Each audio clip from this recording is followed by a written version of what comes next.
So guys, welcome back to the new video in which we are going to talk about Xiaomi Jekyll and Hyde V47.5.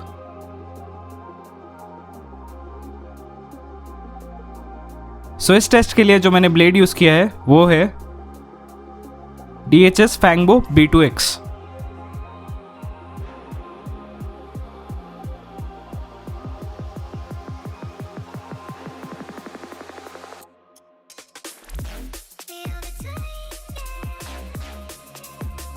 तो चलिए चलते हैं review की तरफ। Start करते हैं टॉप स्पिन एंड काउंटर्स के साथ। सो जब मैं टॉप स्पिन एंड काउंटर्स खेल रहा था जैकल एंड हाइड V47.5 से, मैंने ये नोटिस किया आपके जो काउंटर्स रहेंगे वो बहुत अच्छे से चले जाते हैं इस रबर के साथ। जो काउंटर्स में जो आपको पावर मिलेगा वो बहुत ज़्यादा सिमिलर रहेगा आपका टेनर्जी O5 की तरह। जो टच था इस रबर का वो थोड़ा सॉफ्टर साइड था as compare to Tenergy O5। इस रबर का जो डुअल टाइम है वो भी थोड़ा बेटर है आपका टेनर्जी O5 से।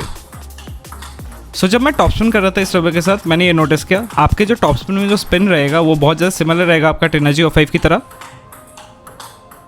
बट इस रबर का जो कंट्रोल है वो बहुत ज़्यादा बेटर रहेगा आपका टेनर्जी O5 से, जिसकी वजह से जो आपका टॉप स्पिन रहेंगे वो बहुत ज़्यादा कंट्रोल मैनर में जाते हैं, प्लस बहुत ज़्यादा स्पिनी वे में आते हैं। इसका जो ग्रिपी टॉप शीट है वो आपको बहुत ज़्यादा हेल्प कर देता है अच्छे से स्पिन जनरेट करने के लिए। जो डुअल टाइम है इस रबर का एंड जो सॉफ्टर टच है वो आपको बहुत ज़्यादा हेल्प कर देता है बॉल को अच्छे से कंट्रोल करने के लिए। जो आर्क मिलेगा टॉप स्पिन के टाइम पे वो आपका रहेगा हाई मिड। इस रबर से आपका जो टॉप स्पिन रहेंगे वो बहुत ज़्यादा एक्यूरेटली गिरते हैं एंड बहुत ज़्यादा प्रिसाइजली जाते हैं। मैं ये बोलना चाहूँगा इसका जो स्पीड रहेगा वो थोड़ा सा कम रहेगा as compare to Tenergy O5, but जो स्पिन रहेगा वो बहुत ज़्यादा सिमिलर रहेगा आपका टेनर्जी O5 की तरह।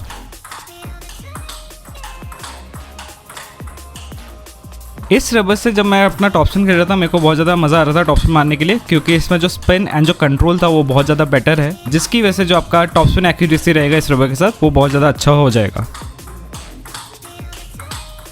तो चलिए अब बात करते हैं लूपिंग के ऊपर। सो जब मैं लूपिंग कर रहा था जैकल एंड हाइड V47.5 से, मैंने ये नोटिस किया आपका जो लूप एग्जीक्यूशन रहेगा इस रबर के साथ वो बहुत अच्छे से हो जाता है। इस रबर में जो पावर है वो बहुत ज़्यादा अच्छा है, जिसकी वजह से जो आपका लूप रहेगा वो बहुत ज़्यादा स्पीडी वे में जाता है। जो डुअल टाइम है इस रबर का वो बहुत ज़्यादा बेटर है टेनर्जी O5 से, जिसकी वजह से जो आपका लूप्स रहेंगे उसमें आप बहुत अच्छे से कंट्रोल दे पाओगे,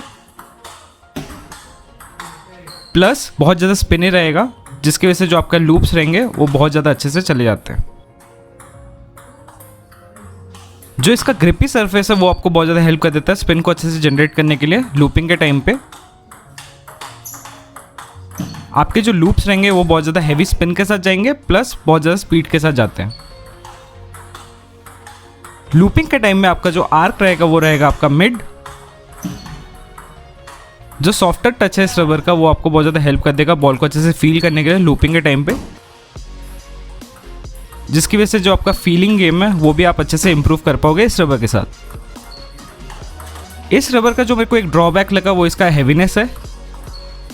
ये जो रबर है ये थोड़ा हैवियर साइड पे as compare to other tensor rubbers, वरना ये रबर बहुत ही ज़्यादा अच्छा है फोरहैंड एंड बैकहैंड के लिए।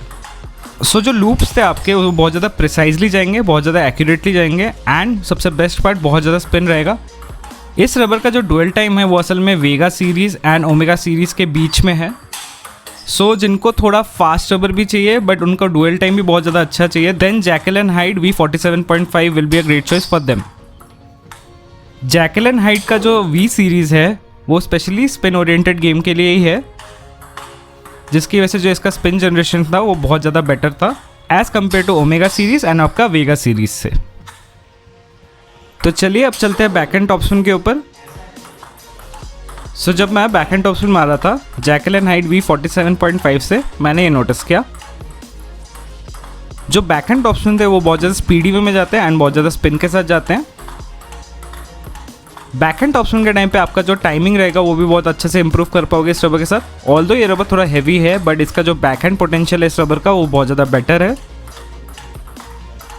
जो आर्क मिलेगा बैक हैंड टॉपस्पिन के टाइम पे वो आपका रहेगा हाई मिड। ये जो रबर है ये थोड़ा कम स्पिन सेंसिटिव है as compare to Tenergy O5। Tenergy O5 जो रबर है वो थोड़ा ज़्यादा स्पिन सेंसिटिव है, जिसकी वजह से जो आपका बैक हैंड टॉपस्पिन का कंट्रोल रहेगा वो बहुत ज़्यादा अच्छा रहेगा। इस रबर का जो स्पीड रहेगा वो थोड़ा कम रहेगा as compare to Tenergy O5, but जो स्पिन रहेगा वो बहुत ज़्यादा सिमिलर रहेगा आपका टेनाजी O5 की तरह। ये जो रबर ये थोड़ा फॉरगिविंग है as compare to Tenergy O5, जिसकी वजह से जो आपका बैक हैंड गेम रहेगा उस पर आप इम्प्रूवमेंट कर पाओगे। बैकहैंड के टाइम पे भी आपका जो टच रहेगा वो थोड़ा सॉफ्टर साइड रहेगा as compare to Tenergy O5, जिसकी वजह से जो आपका फीलिंग है उसको अच्छे से डेवलप कर पाओगे।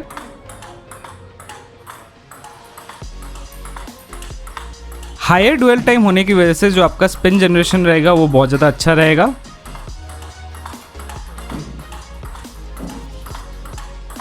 एंड जो आपको बाउंसी इफेक्ट मिलेगा इस रबर के साथ because of the tensor sponge, उसकी वजह से जो आपका स्पीड रहेगा बैक हैंड ऑप्शन का वो भी बहुत ज़्यादा अच्छा रहेगा।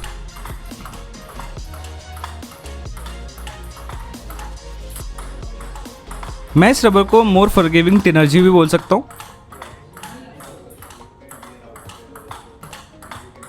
क्योंकि इसका जो फीलिंग था वो बहुत ज़्यादा टेनर्जी O5 की तरह था, बट जो डुअल टाइम है वो बहुत ज़्यादा बेटर रहेगा आपका टेनर्जी O5 से। तो चलिए अब बात करते हैं बैकहैंड फ्लिक के ऊपर। सो जब मैं बैकहैंड फ्लिक मार रहा था जैकल एंड हाइड V47.5 से, मैंने ये नोटिस किया आपका जो बैकहैंड फ्लिक एग्जीक्यूशन रहेगा इस रबर के साथ वो बहुत ज़्यादा अच्छा है। जो बैकहैंड फ्लिक्स थे वो बहुत ज़्यादा सिमिलर रहेगा आपका टेनर्जी O5 की तरह।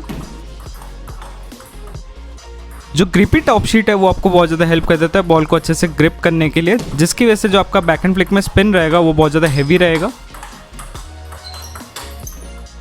हाई डुअल टाइम होने की वजह से आपका जो बैकहैंड फ्लिक का फीलिंग रहेगा उसको भी अच्छे से आप इम्प्रूव कर पाओगे इस रबर के साथ।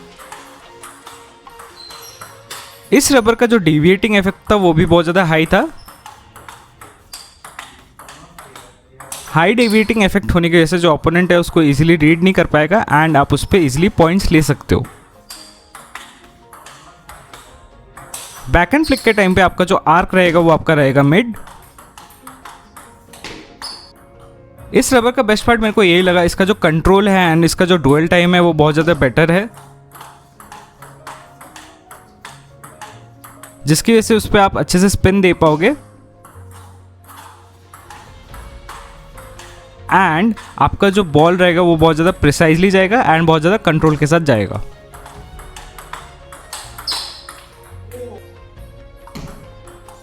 ओवरऑल अगर मैं बोलूँ ये रबर फोरहैंड के लिए भी अच्छा है, बैकहैंड के लिए भी अच्छा है।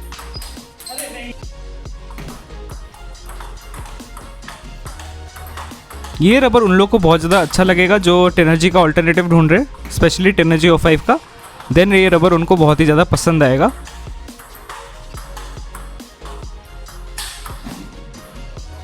एंड जिनको डुअल टाइम थोड़ा ज़्यादा चाहिए बट उनको फीलिंग बहुत ज़्यादा सिमिलर चाहिए आपको टेनर्जी O5 का, then Xiom Jekyll and Hyde V47.5 will be a great choice for them.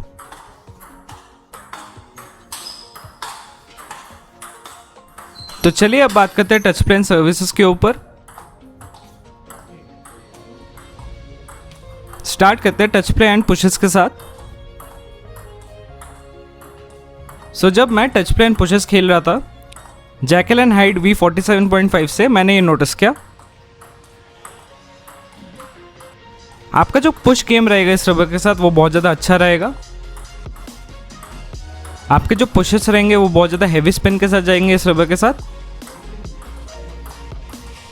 जो डुअल टाइम है इस रबर का वो आपको बहुत ज़्यादा हेल्प कर देगा पुशेस में अच्छे से बैक स्पिन जनरेट करने के लिए। टच प्ले के टाइम पे भी मेरे को ये फील हुआ ये जो रबर है थोड़ा सॉफ्टर साइड है as compare to Tenergy O5। इस रबर को मैंने अपने फोरहैंड पे भी चलाया, बैकहैंड पे भी चलाया, दोनों साइड जो रिजल्ट्स थे वो आपके सेम ही थे। जो आर्क मिलेगा पुशेस के टाइम पे एंड टच प्ले के टाइम पे वो आपका रहेगा मिड।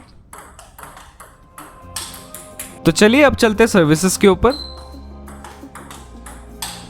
सो जब मैं सर्विसेज कर रहा था मैंने ये नोटिस किया आपके जो सर्व्स रहेंगे इस रबर के साथ वो बहुत ज़्यादा हैवी स्पिन के साथ जाते हैं। जो सर्व्स थे उसमें बहुत ज़्यादा आपको कंट्रोल मिलेगा एंड बहुत ज़्यादा स्पीड मिलेगा। सर्विसेज के टाइम पे भी आपका जो डेविएटिंग इफेक्ट रहेगा वो बहुत ज़्यादा हैवी रहेगा।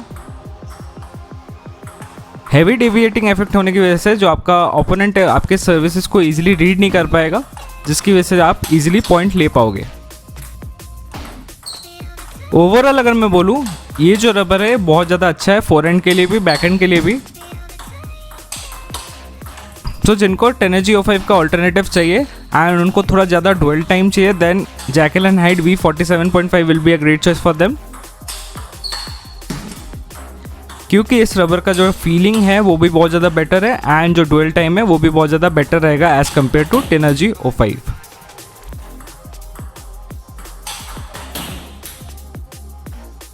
तो चलिए अब बात करते हैं प्रोज एंड कॉन्स के ऊपर। Pros: speed almost similar to 10G05, spin similar to 10G05, great for forehand and backhand, touch of the rubber is great,